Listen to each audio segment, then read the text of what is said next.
I am live. It says I'm live. Hello, everybody. My name is Bryan CP Steele. I will be your nerd today and any other day that you watch one of my silly little shows. So you'll note that I'm live again, and I know that a few people have been like, but it's not the same format. You're right, it's not. And that's because I still am not completely comfortable with my new editing software. So going live is easier and means that I get to make decent content for you guys, as opposed to just kind of winging it and hoping for the best. See, let's do quick week in Bryan. Been an easy week. Lots of work, lots of good stuff.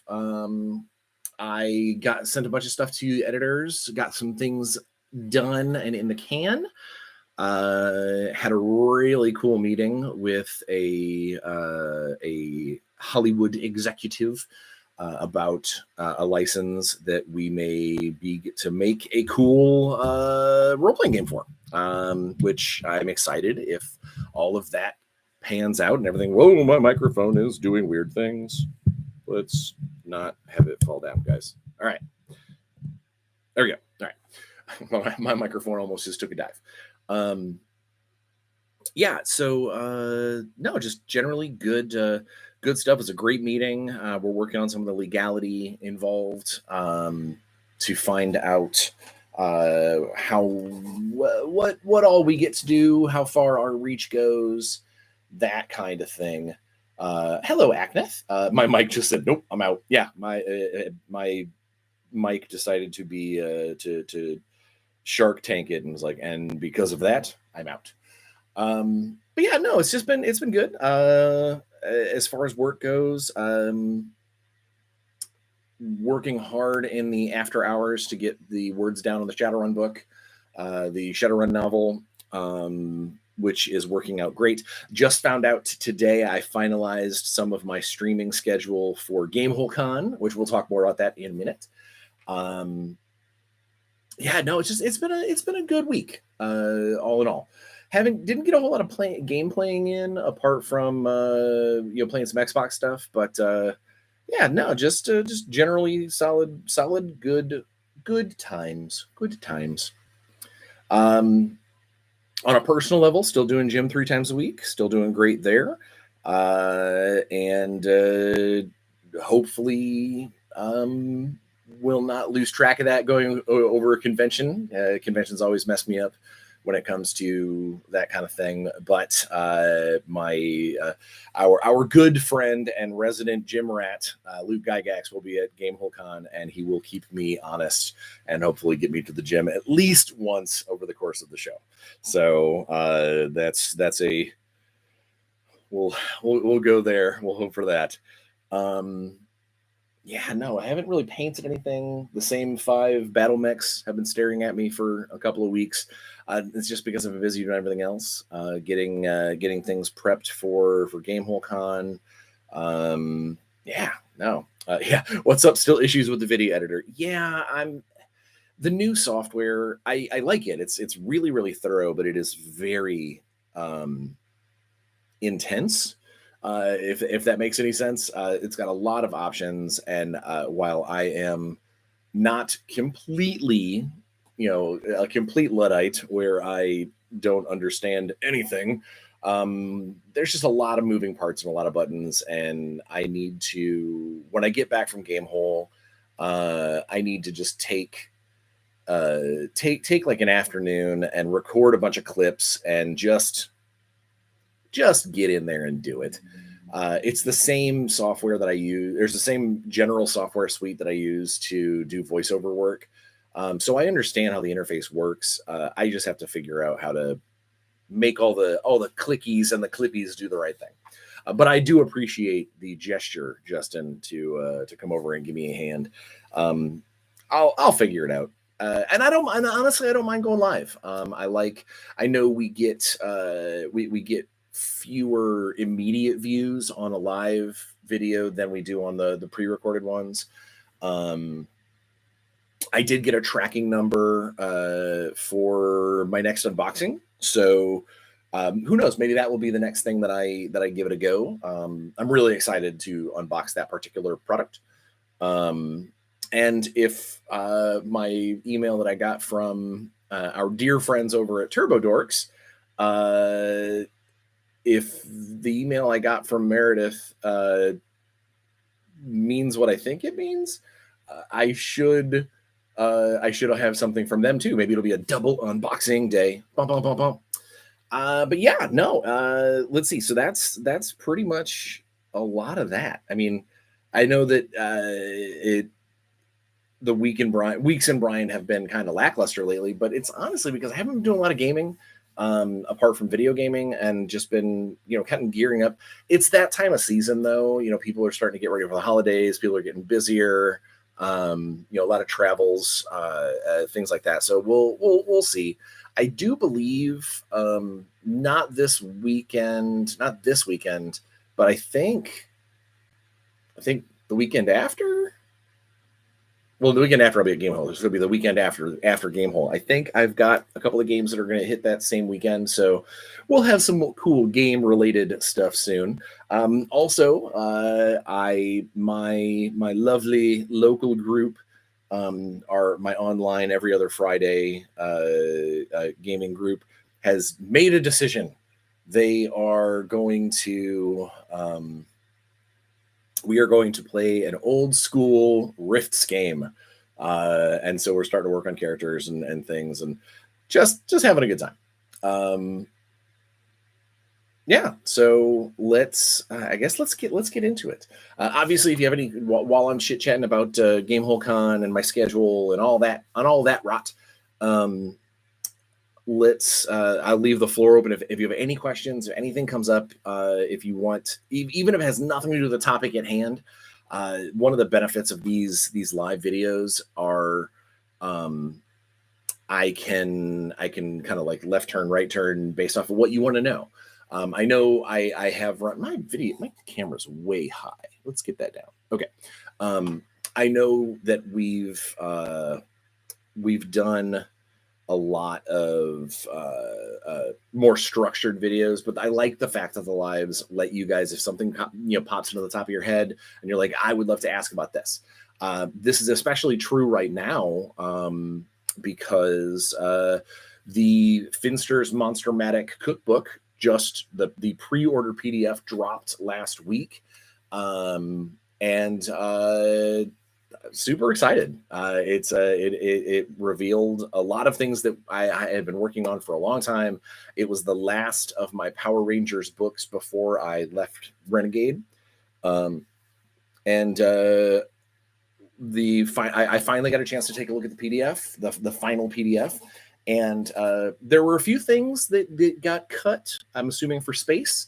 I have talked to the producers on that project, and some of the cuts were definitely, it's a huge book. It's a massive book, and some things just had to take priority over others. So yeah, it is what it is. There are a few things that I wish did not get cut, as opposed to there are some things that got left in that I think that could have been cut instead of those. But I'm sure that stuff will eventually come back out in some other form, if only because, if you've got a threat or you've got a bad guy that refers to another threat and that threat's not there, you have to include it in the next version of whatever. You've got to include it. So I know that stuff's going to come out eventually. So I'm not worried. I'm not stressed. I'm not mad or anything. The book looks great. And it finally, we were able to release, we were able to let out my alien sorcery rules for Power Rangers, or for Essence 20 collectively, and the rules for the Psycho Rangers. So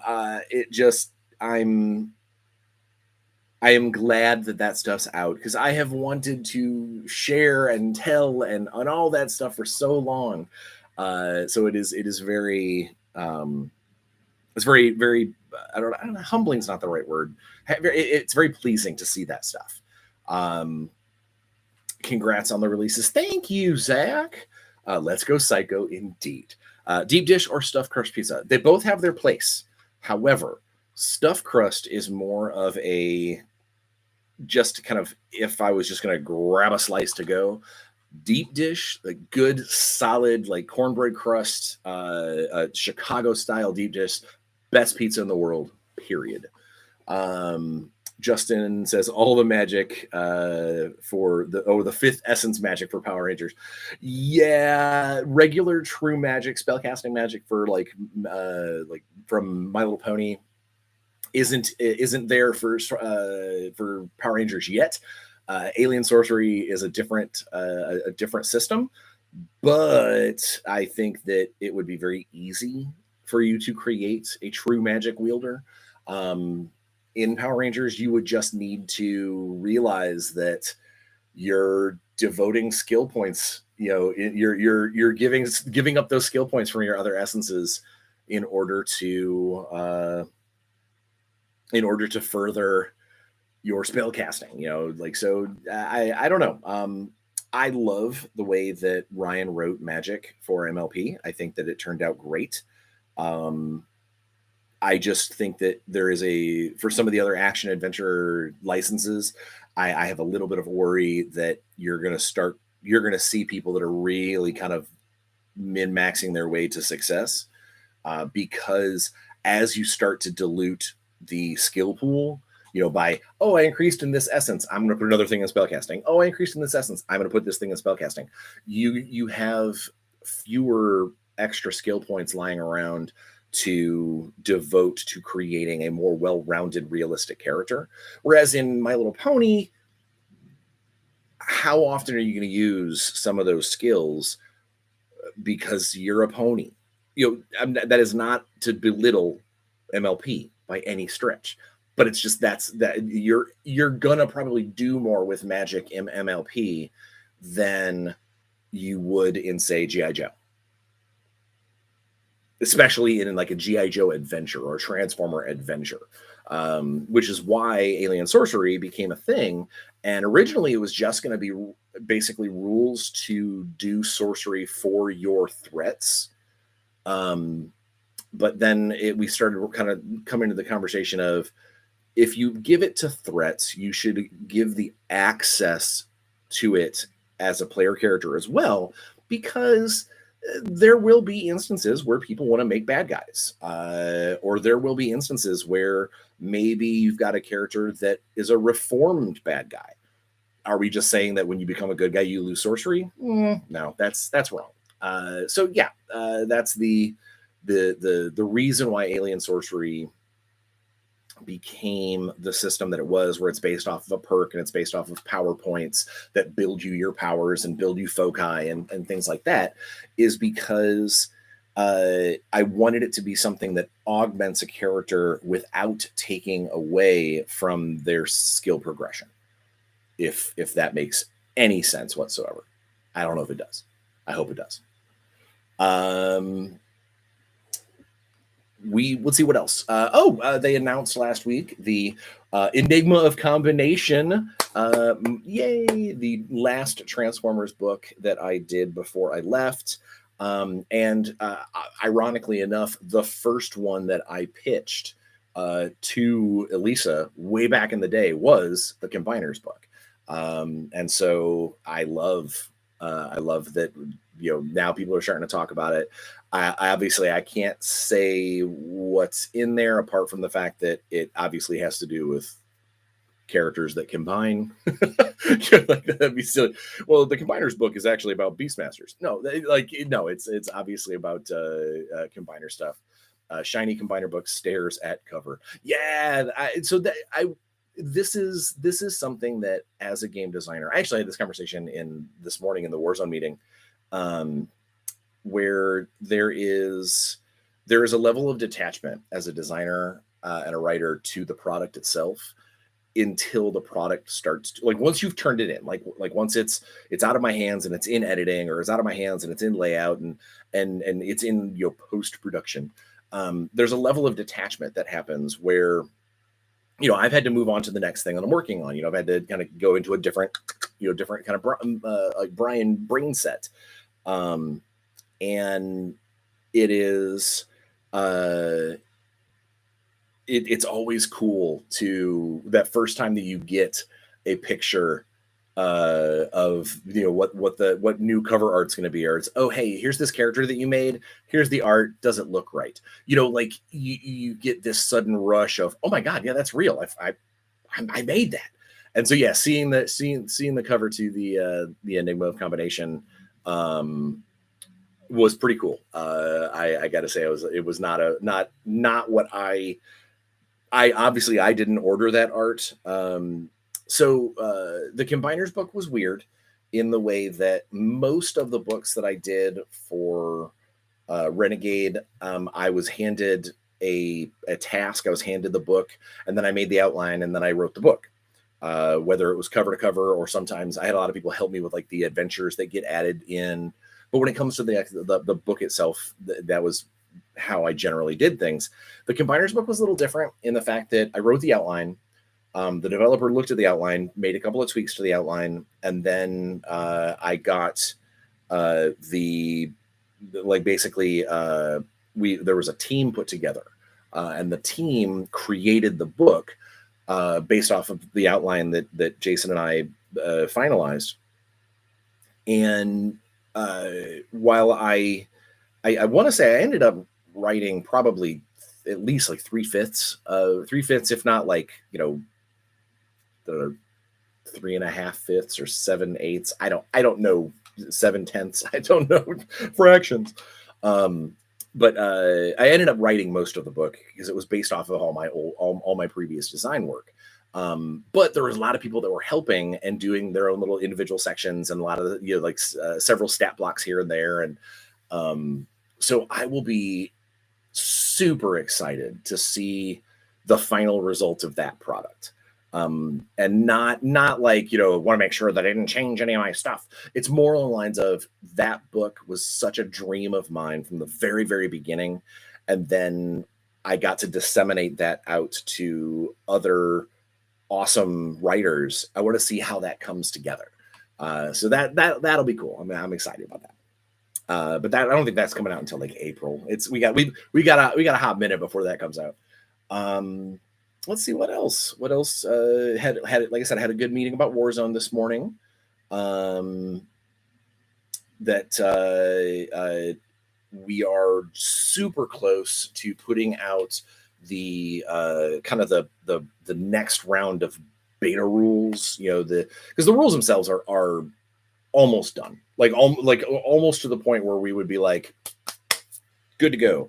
But there's a few things that have come up, a few hiccups here and there, a few wording changes, wording clarifications, and a couple of honestly a couple of little tiny rules tweaks that have come up in some of the open gaming that has happened. And just nothing is ever done until it's done, which I know that's such a stupid thing to say. But there have been a few things that have come up that slipped through the cracks, and a few changes that once it has gotten out into the universe, that we maybe, those of us that were super close to the project, we didn't realize that this was something that even needed to be clarified or needed to be tweaked. And I've actually been getting a lot more playtest games myself in. Not just playtesting some of the newer things that people haven't seen yet, but also just in general, just getting a chance to play, because there are more people that, now that the beta rules are out, there are more people that just have like called me up and been like, hey, can you show me Warzone? And sorry, my nose is just that's always cool. It's always neat to have somebody wanting to show you, or want you to show them this new product, especially if it's somebody related to a game store that maybe purchases things. So always a plus. And with the beta update, there will be rules for the scenarios on how to because I threw out a couple of scenarios, a couple of little basic, hey, let's get you playing the game. And Alex has been really, really hard at work tweaking my initial scenario bank to make it fit to more how he wanted the scenarios to function. Obviously, for a tournament situation, these would be tweaked a little differently for just a regular gameplay. But I think when people see them, they will they'll see the concept, and they'll see the bones of what we've already shown them in this actual system. Girlfriend and I have gotten, man, my nose is just, girlfriend and I have gotten like 10 games in so far. Super easy to get on the table and crank a game out. Still unsure. Will there be missions based on the short stories? Oh, first off, hi, still unsure. So I think that there's probably a good, that might be kind of cool to do, maybe when the short story book comes out, or certain pieces of fiction that you can look at and go, I see exactly what this is supposed to be narrating. But no, I think that might be kind of cool. It might be cool to come out with a couple of scenarios of, hey, did you see this? If you read this piece and you wanted to see how it ended, let's see how it ends for you and your weird machine lights. But yeah, no, I think that would be cool. That would be neat to do some. So in the Kickstarter, we did the Graviton Protocol, which is a set of scenarios with some special rules and things kind of cooked into this product that came out for backers. Those missions are very heavily narratively based on the kind of overarching concept of this plot. Now Graviton is going to be just a little like a taster, but it's going to give people a general idea as to what we're thinking of. And when we keep saying we want to make scenario packs for the future, where it's a product that is, here is a scenario that is based on, I'll use the, sorry, God, I'm trying to sneeze on my microphone, but I can't help it. The back in the day, Target Games put out some cool boxed sets that had some cardboard terrain in it, and then it had a couple of models in it, and later on they would even have like, here's a scenario to use the Imperial Bulkhead. We love that idea, and we would love to create a terrain piece or work with Warsenal or work with Muson or Death Ray Designs or somebody to create this cool like terrain piece, and then have it come with a booklet that is, here are 10 scenarios, like a mini campaign dealing with this device or this piece of terrain as a central outfit or whatever.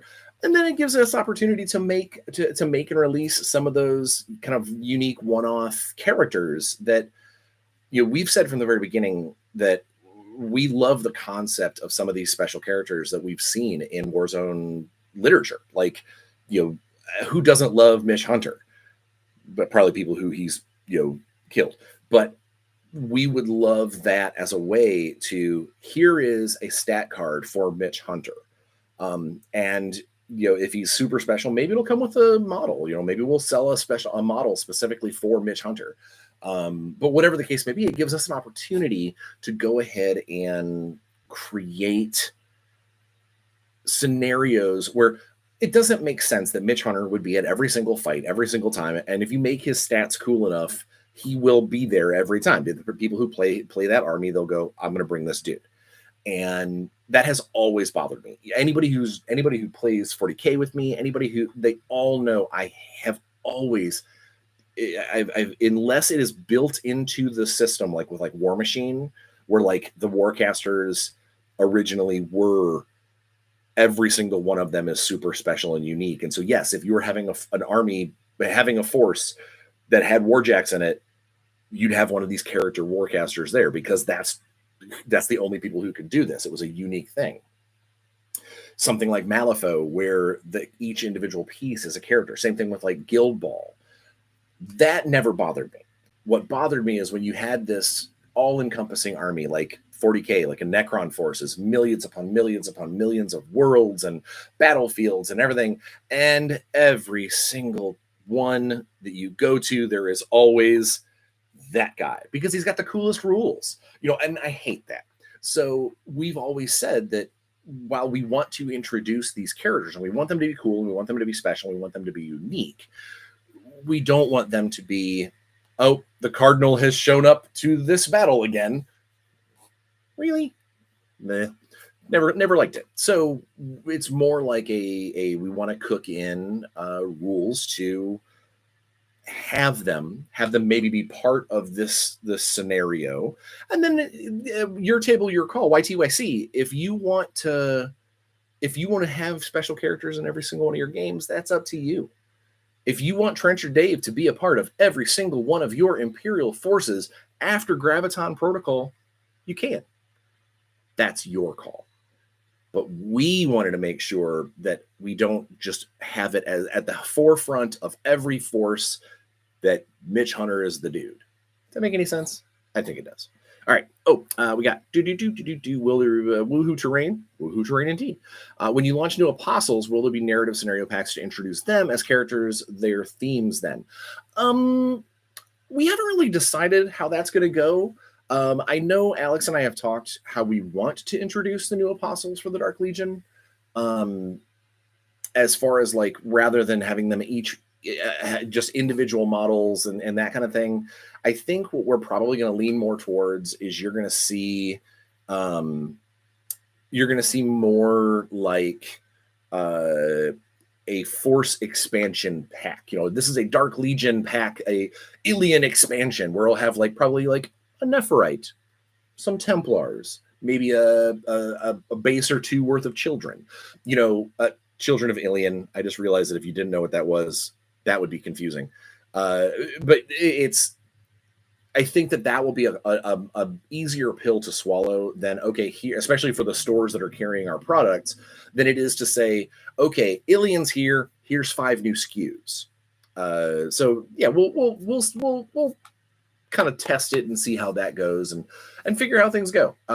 Because I know that we want to try and go back to the concept of Algaroth is the prime apostle when it comes to battle. It makes sense. He's the war god, the war apostle. And most of the stuff that the other armies use as their little friends would be an augmentation of the stuff that Algaroth builds kind of in the war machine. So you'll see if you want to play the concept. Obviously, none of this is sacrosanct, but the concept would be is that if you've got a good, solid Dark Legion force now filled with Necromutants and Undead Legionnaires and maybe a Razid or two, maybe a Praetorian Stalker pair, you should be able to easily bleed over and toss in some cool Ilian stuff or some cool Moawahe stuff to give it that feel and change the way things play. That's the goal anyway. But we'll see. Which Cardinal, special characters everywhere. Which Cardinal, there's more than one, but also character creation system. So a character creation system I think would be really cool. One of the things that I have cooked into some of the scenarios for Graviton anyway, is you get to choose kind of your force leader, and based off of how you do in these games, you could get cool bonuses to your force and you could get cool bonuses to a particular character. Like the leader of the force could get this cool thing, like an extra wound or something. While it's not fully granular to be able to just build your dude from the ground up, it will give a little bit more flavor. So you can be like, Martian Banshee leader has been the guy, has been my dude from the very beginning, and he's amazing now. You might be able to do some of that. I think that's going to be more in line than an actual straight up character creation system. Amazing to hear is the expansion packs would allow you to do Wolfbanes. We are already planning Wolfbanes.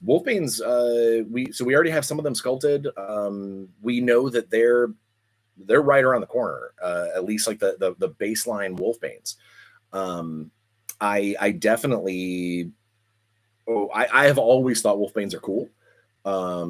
They've got a few things that are wonky. but we have the ability to unwonk them.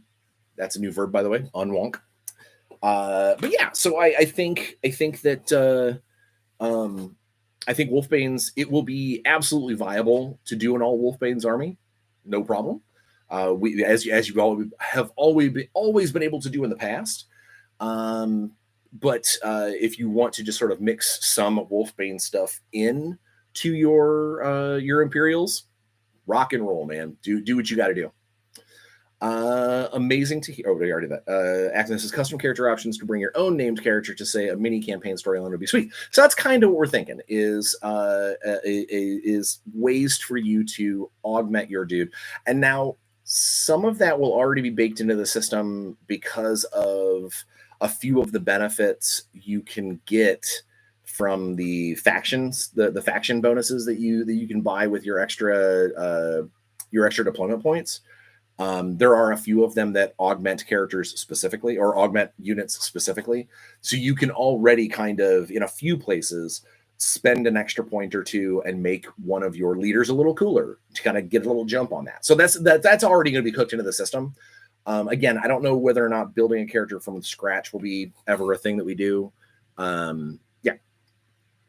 Cork says, so Dark Legion will be more mix and match rather than playing a force that is specifically for any individual apostle. No. That's not to say that you won't be able to, that you won't field a specific force. You will still, if you say, so if you look at getting ahead of myself, if you look at the Algaroth stuff now, you effectively have kind of like three branches.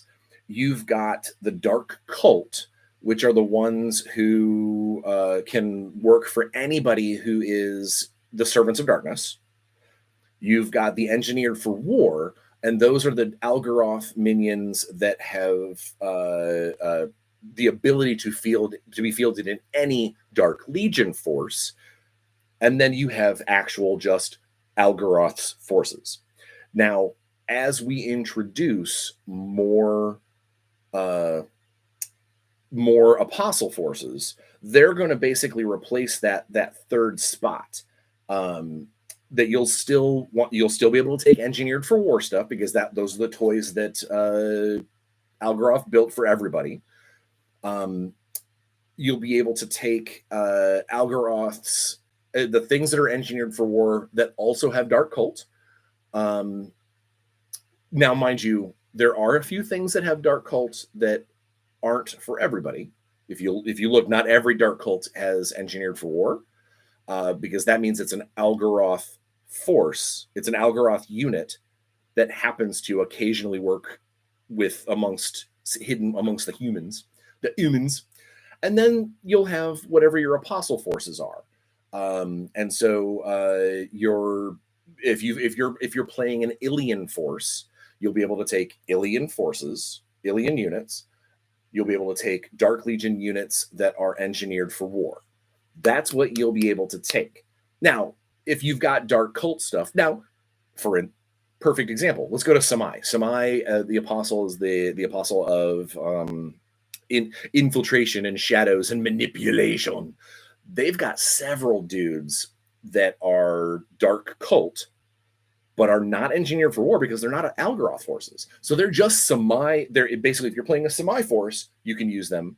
Or if you're playing a non-Dark Legion force that is Servants of Darkness, you can pull them out of your sidebar. So that's how this is going to go. It's going to be cool. It's going to be cool, I promise. Promise. But you're not going to see something like a Zenithian Soul Slayer work in an Algaroth force. Or the Ilians Templars, you're not going to see those guys in a Mawawahe force. It's not a complete mix and match. You still have to choose your devotion. And I will say this, and Alex, if he's listening, he can yell at me all he wants. There will not be a Chaos Undecided option.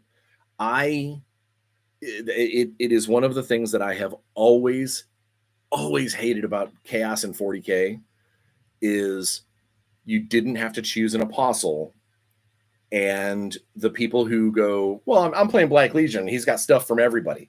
that's fine, but there should have always been things that only the devotions can have. And chaos undecided, or undefined, or whatever, undivided. I don't even know the term that they use anymore. I always thought was a cop out for someone to go, I just want to be able to field everything I want. And I always thought it was a cop out for GW to go, please field anything you want, buy all the things. So yeah, Dark Legion, you will always choose one of the apostles that you serve, and it will basically say which models you get to use, but the models you get to use will be your apostles plus engineered for war. All right. A wild Bryan appeared. Hey, what's up? Korok says, I'm 100% here with you now. Will each apostle have their own faction spared? So that has yet to be determined because we're still ironing out the details on the faction stuff, but I've written them for each faction because I want to be able to lean real hard into their play style in those faction benefits. Whether or not it gets a reduced version, we'll see. But the way it is written currently is absolutely every faction has their own set of stuff that they can spend those extra DPs on. All right. So we're half an hour into this live. Let's go ahead and talk about GameHole Con. Because that's what I had said. 40K, I have no idea what you're talking about, but it sounds fab. So I have finalized, barring anything weird that comes up, I have finalized my schedule for GameHole Con. So anybody who's coming to GameHole that wants to see me or witness me. Shiny and chrome. All right. All right. So I get in Wednesday night or Wednesday afternoon, and then we have the special guest like dinner hangout party thing. So if you are someone who will be there for that, you'll see me there. Thursday, I have two special guest panels from 3 to 4 and then 4 to 5 back-to-back panels, baby. One is on I believe the creating a strong narrative when you're writing a game, and then the other one is just basically kind of game development and construction. So that should be a lot of fun. I always love doing panels. I haven't done one in a while that wasn't virtual. I'm actually talking to I just literally sent an email before I sat down to do this live to I think it's the University of Cincinnati. They're doing this thing next February that is a bunch of game designers going to come out and talk to like a game theory class and stuff. So I think I might be doing another college chit chat, which is fun. I haven't done one in years where a college class has sent me out to go talk to budding game designers. So that'd be fun. I'm excited. I always love getting a chance to talk to people who want to get into the life, so to speak. Then Thursday, after my panels, I get a dinner break, short and sweet. And then I get to join my buddy Tommy Gofton over at D6 Sides of Gaming to play some D&D in his world that is currently on Kickstarter, Inaria, which you should totally check out, by the way.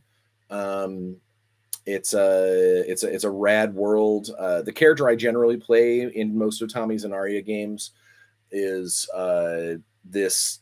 Now I'm one-armed with like a steampunk bionic arm. I'm a anthropomorphic bear named Rugger Honeysbane of the South End Honeysbanes, and so he's a berserker, quite literally. And I lost my arm in like the first game. My arm got chomped off in like the first game that I played with him, and then between sessions. We advanced the timeline, and Tommy said that the powers that be, the Archmage guys, could replace my arm with this cool like bionic bear arm. So I'm a bionic berserker. Then Friday, from 10 to 2, I am running. I think that one's sold out. I am running a Pacific Rim RPG game. But then from 10 p.m. to midnight, I get to reprise my role as Hollywood, the elven gunslinger in some canonized Shadowrun shenanigans. If you have read my Shadowrun novel Control Issues, you will have met Hollywood. Hollywood is actually a character I've played in multiple versions of Shadowrun. If I generally kind of try to put in one or two of my old past characters in most of my novels, just as cameos. Control Issues was the first time that I actually put Hollywood in as a member of the team, so you got to get you got a lot of screen time, and you'll see more of Hollywood in the future. Saturday from 10 to 2, I'm running another Pacific Rim game. And then from 7 p.m. to 10 p.m., I am a guest player in a session of The Crow, which that should be a ton of fun. I love our Everyday Hero system, and I actually specifically asked the DM of that session if there is any regular, like, non-reborn, non-superpowered characters, if I could be like just a beat cop or a detective or a street kid or something, because there is always something to be said for playing the normal dude in a room full of superpowers and trying to steal the limelight away from those folks. Be like, oh, you're bending metal bars. I'm gonna go hide because you guys can survive getting shot in the face. I cannot. And then on Sunday, I end my GameHole Con with a designing a board game live stream over on Six Sides of Gaming again. So, and then after that, I get to pack up and go home. So yeah, no, I am ecstatic. I love GameHole Con. It is a great show for role playing and getting to pedal product and see people.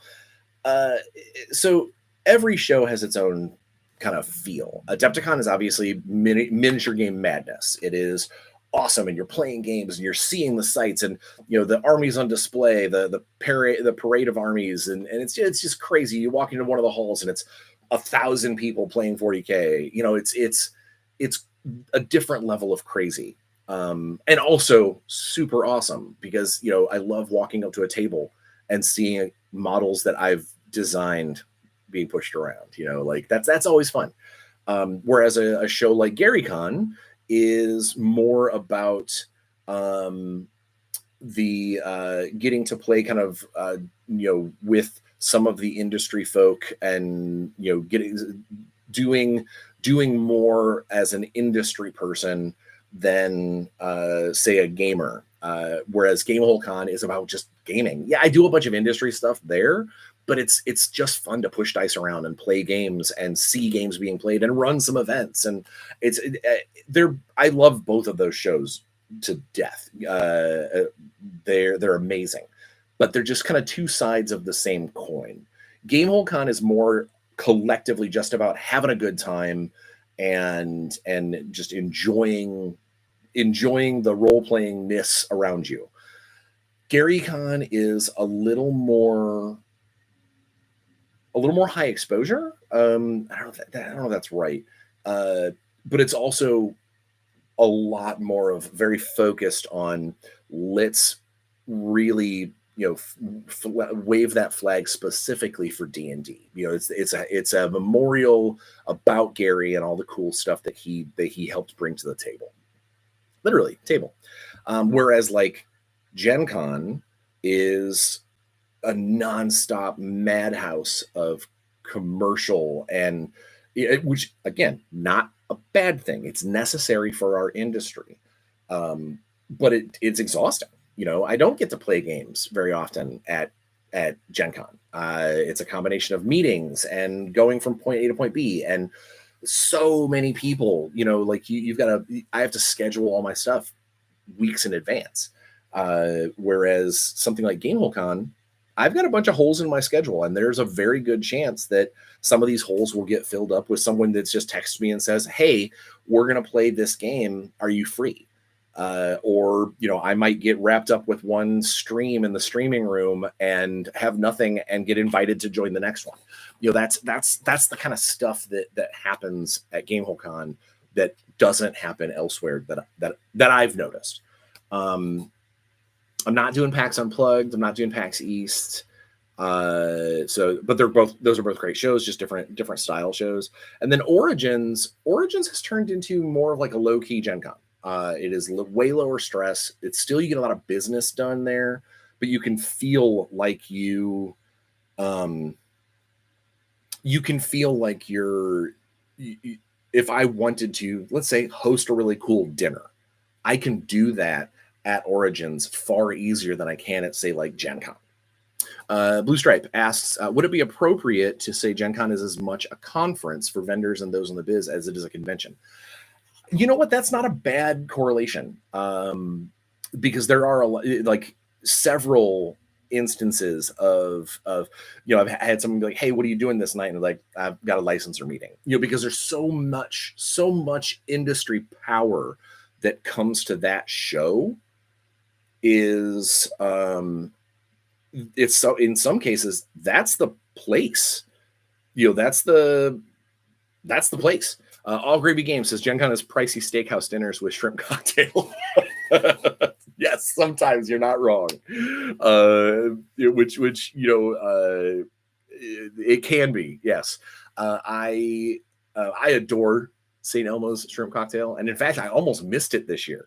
I went to St. Elmo's with Resnova. We did a fan Kickstarter meet and greet, kind of private dinner thing, and we got through and we ordered our drinks and we ordered everything, and then suddenly I had this dawning realization. I was, oh my god, I didn't order my shrimp cocktail. I was like, I had to like flag the waiter down and be like, I need a shrimp cocktail, which is hilarious that I made such a big deal out of it, because if you went into my kitchen right now, which is right through that wall, I've got a bottle of St. Elmo's horseradish cocktail sauce right now. I could just go make a shrimp cocktail, but there's something about them doing it. It's so weird. Blue Stripe says shrimp. The only shrimp I can manage is the friend shrimp. Oh, the friend shrimp. Are you allergic to shellfish or its friends? It's many friends. I thought it was hyper until I had it. Was like, oh, I could. Oh, you thought it was the hype? Yeah, no. So the St. Elmo's horseradish cocktail sauce is unreal. And people will often, especially people like me that do a lot of hot sauces and you know, big fans of you know just cranking up the heat. Give me them Scoville units. It's different. It is such a, horseradish is such a different kind of heat, and you exhale weird, and it brings tears to your eyes, and it's such a different experience. Blue Stripe says, nah, it's a texture thing. Instant ick. My jaw snaps open like reverse bear trap. I love the concept of now like torturing you with one shrimp. You're like, no, great. My Gen Con experience is, if I'm lucky, food trucks. If you were not lucky this year, I will say one of the things that Gen Con is definitely getting better at is having better accessibility for food stuff. But I will also say, especially if you're going as a gamer, you have a better opportunity to grab an Uber or grab a Lyft and head down a couple of blocks and find something else. Get away from Gamer Central. If you are industry, if you're working the show, it is downright difficult to. It is hard to get in at a particular time unless you work with your employer, you work with whoever's there, to have your lunch break, not be at normal lunch time. If that makes any sense. So instead of like saying, hey, let's do if I show up and work the booth from like 9 to 3 or 9 to 4 or whatever, if you would let me do my lunch at like 11 or maybe 3. If you can make that happen, you are more likely to actually be able to get the food that you need to get. I will definitely say that if you are able to, if you can, if you have the capacity to, in your gamer bag, or if you're running role-playing games all day, if you've got like a tackle box that's got all your dice or whatever, throw some protein bars in there. Throw something, hell, make a sandwich or two, and put them in Ziploc bags. It is so much more worth the saving of money and the ability to not stress the hell out trying to be like, I've got to get to this place and back before my game. It is easier to find a nice quiet corner to just munch on your sandwich, have a protein bar, and then you can spend some of the money that you saved on that on getting those overpriced convention drinks. But I don't have, the one time I don't have a Gen Con cup, ever starting, that is not English. Ever since they started the Gen Con plastic cup thing, that has been one of the best things. The very first day, as soon as I can, I go to the concession stand, I get that cup, and then from there on out, it is you're golden. It's great. Booth fatigue. Oh, no matter the question, snacks and food are the answer. Absolutely, and especially for people that might be hyper or hypoglycemic, is which I am not. But if you are, that can mess you up something fierce if you throw off your schedule, and I don't care, and I'm gonna be that guy. I don't care what show you're at. If it's a show that says no outside food or drinks or whatever, if you have a condition, screw them. You bring your stuff, you put it in your bag, and if someone comes to you, if some guy walks up to you and is like, hey, that peanut butter and jelly that you took out of your pack, that's an illegal sandwich. Then you tell them, you're like, sir, I've got a medical, sir, ma'am, whatever. I've got a medical condition. So this is necessary, or that I need to do this, or you're going to have to call an ambulance because I'm going to collapse. Your choice.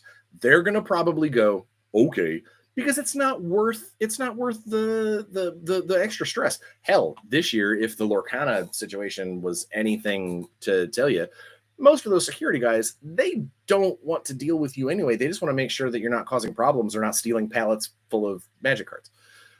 Too soon? All right. Booth fatigue sucks. Last booth I worked, I got skipped on the break and realized after everyone had taken an hour break that I was stuck. Yeah, that is you are dead on. And anybody, for all of you listening, the copious amounts of people that watch this, if any of you ever get a chance to run a convention booth, always make sure that you have one extra person on staff to cover for your people.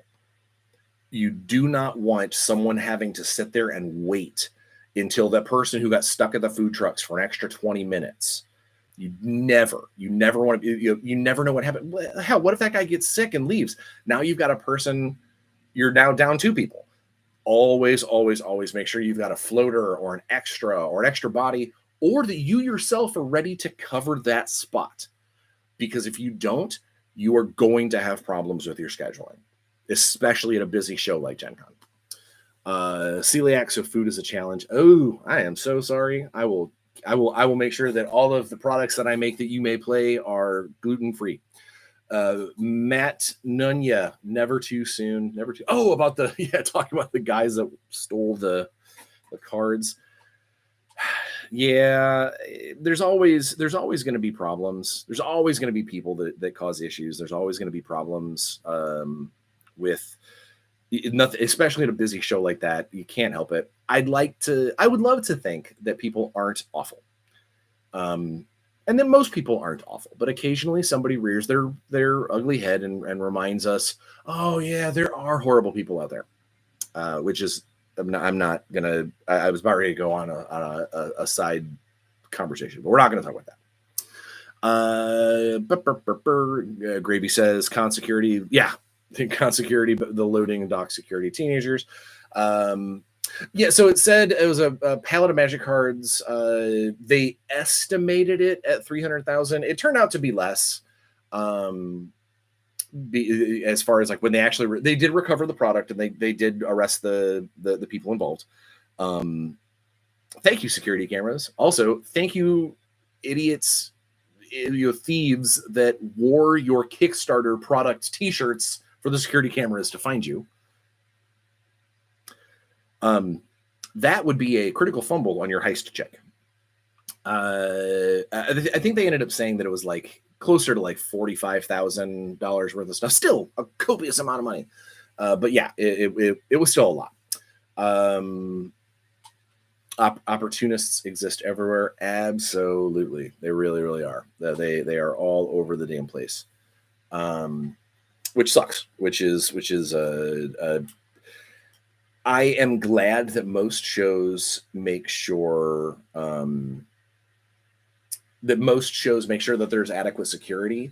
And honestly, what it came down to is if you've got people, especially industry people, who are wearing like T-shirts of industry product, moving around a pallet on a pallet jack, you're probably going to assume, I know I would assume that that's their pallet and that's they're moving their stuff around. And that's kind of what happened. So you can't really blame the Gen Con security for not catching this, because I don't think anybody would. It's shrink wrapped product on a pallet. You have a pallet jack and you look like an exhibitor. You might have been an exhibitor. So it makes sense to me that they would have been able to do this. The fact that they couldn't get away with it, that seems silly. Did their dimension door spell fail? Well, their dimension door would have been great, but they couldn't take the pallet through. You only can take so much stuff. Only so many people can come through. It's Matthew G. of your favorite Thunder-related shenanigans. Nanya, I didn't realize that was you. Yay! Thunder Rangers. So for those of you who don't know, Matt just outed himself as the GM over at Spectrum TTRPG. And they are probably, if not one of the first and definitely one of the longest running actual plays of Power Rangers. So yeah, super cool. Did the same with a high vis vest and a clipboard. You can get into all sorts of, absolutely. There is something to be said for confidence.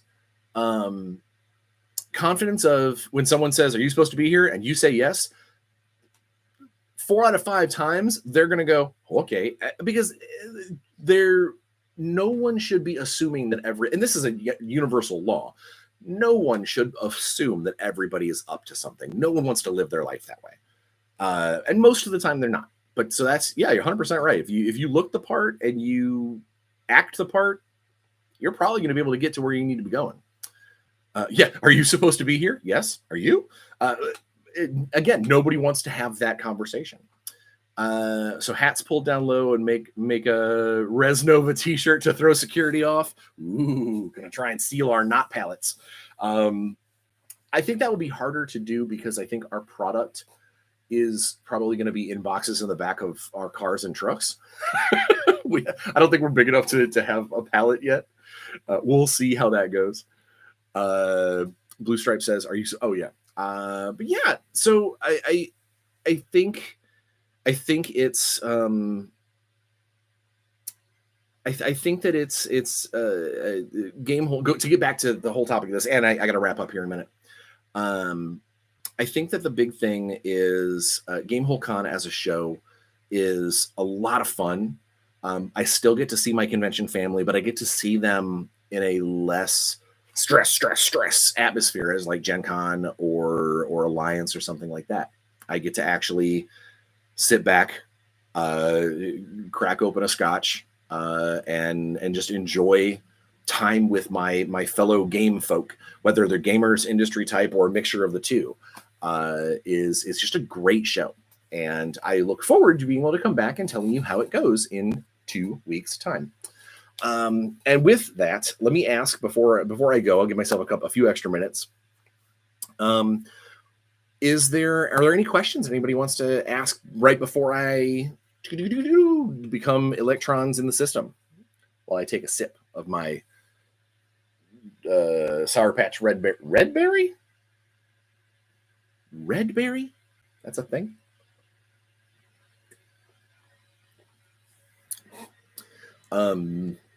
Yeah, no, so let's no questions, nothing. Oh, nothing. I must have answered everything for everybody. then didn't come the questions. Blue Stripe says, what the strangest thing you've based an NPC on?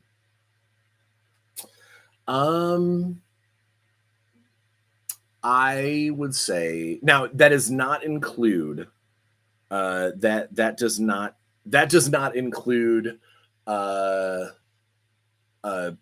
Power Rangers NPCs because they are off the chain. You know, I literally had to make rules for a jet ski that was turned into a monster. So no, I'm not counting those because that would be completely crazy, completely just off the charts nuts. I could go on for days. But the strangest thing I think I based an NPC on, it's been a hot minute. I was running a D&D game, and I went out to a fancy dinner, and there was a particular a particular dish that we were served that was not what I anticipated. And I remember getting this plate and looking at this thing and just having this moment, this like, as a foodie and someone who lives in their kitchen, it was my fault. I ordered something that I didn't 100% understand on the menu, and when I got it, it was not what I wanted. And I had this moment of, I'm going to eat this anyway because I ordered it. I'm not going to send it back. That would be dumb. It's not like they did it wrong. I ordered the wrong thing, and it's not what I want. But I'm gonna do the polite thing, and I'm gonna eat what I ordered. Also, I don't want to pay for a second meal at a fancy joint.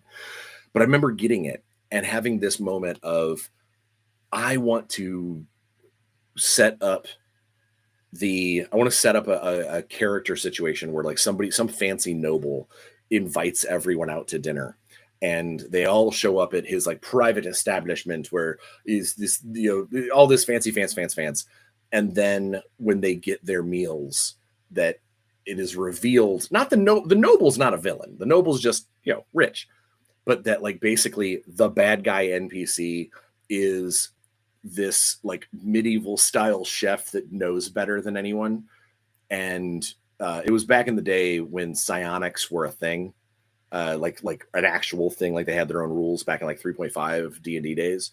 Yeah, I'm dating myself, I get it. But basically a psionic chef that read your mind and gave you what you ordered. But I didn't order anything. Oh yes, you did. You ordered when you walked in the door, and the smells hit your nose, and the sounds hit your ears. Your mind was aflame with ideas, and I put it together for you. And so, so he was basically a psychic chef that delivered. And of course, everything was awful. He's bad at his job. It was like, oh, why do I have, I've got shells filled with algae. Well, this is what your soul, what your instincts, what you were telling me when you came in. Yeah. So that's probably the weirdest NPC that I ever created was a psychic chef that really believed his own hype. Let's see what else. I didn't know that existed, and now I need it. Oh, Ghost. Okay, so Ghost as a company, not a sponsor. I gotta say that because YouTube will get cranky if I don't. So Ghost makes energy drinks. They also make pre-workout drinks and things like that. I love them as a company.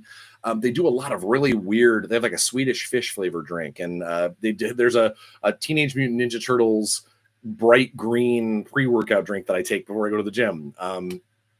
They do like, I don't know how their marketing people are on point, but it's actually a good sugar-free energy drink as well. Like, it's actually like it does what it's supposed to, it does what it says on the tin. And it has a different, I'm going to get into the science of it real quick. It has a different caffeine carrier. The binder that the binder that it uses to attach caffeine to you, to your system, is different than what's used in like Monster and Red Bull.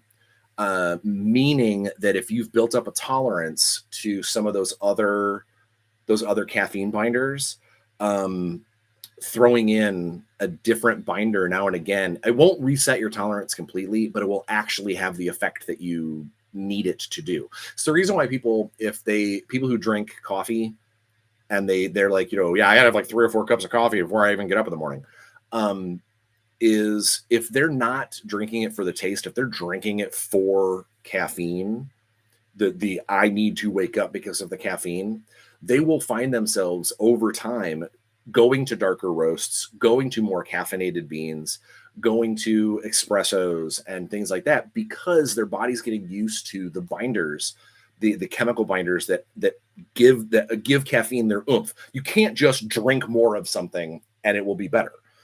Your body eventually, all of the little attachments, all of your little molecular tinker toys that are in there grabbing the caffeine, will get filled up, leaving different kinds of hands wanting other stuff. And this company uses a different binder than some of the others. I could go on for days. I used to have a pretty gnarly energy drink addiction. Not like, gotta get my energy drink, but I used to drink a lot of them. Now I drink maybe one every 3 or 4 days. I drink way more coffee, but I actually drink coffee because I like coffee. I know I'm one of those weirdos. I actually do dig coffee. The coffee people going to a darker place. I see what you did there. Very punny of you. It's punderful. I love it. Receptors. Yeah, receptors, the little coffee mitts, the little grabby molecular mitts. Receptors. That's what it is. All right. So if there are any other questions, if not, I should probably get going. I should probably have some lunch before this afternoon's meetings, because they're not going to be bad meetings. They're going to be good meetings, but they're weekender meetings, and they're the last ones I have before GameHole Con. So I will need to be fully in the zone. Have a great day, Bryan. And Matt, thank you. Thank you for stopping by. And anybody who has, so I should go ahead and say, for anybody who's follows me on socials, they know that the company that I work for and the project that I worked with, the Rebel Moon role-playing game that we created, but there's been some stuff happened with it. If you follow me on socials, you already have the links involved. We would really appreciate people to continue to share those links. If you find more articles talking about the lawsuit with Evil Genius suing Netflix to release our Rebel Moon role-playing game, we would love to have more eyes on that, more people, more exposure, that kind of thing, as things progress. That's really all the information I have. But I would have been delinquent in my duties as that project's lead to not say so. So for everybody out there, please be safe. Wash your hands, wear a mask in places, get the new COVID shot. Apparently people are really starting to get kind of, whacked up because it's starting to get closer to, autumn and rain, and people's immune systems are starting to go wonk. So be safe, wear a mask if you have to, wash your hands, don't be a jerk, and leave every room a little happier than when you got there. And I think the world will be a better place. So until then, until 2 weeks from now, when I get back from GameHole Con and tell you all the amazingness, perhaps in a live, or perhaps in a recorded video. I don't know. It depends on whether or not I can figure out my software by then. You guys have a great time. Enjoy yourselves. Be safe. Play some games. We will see you in 2 weeks.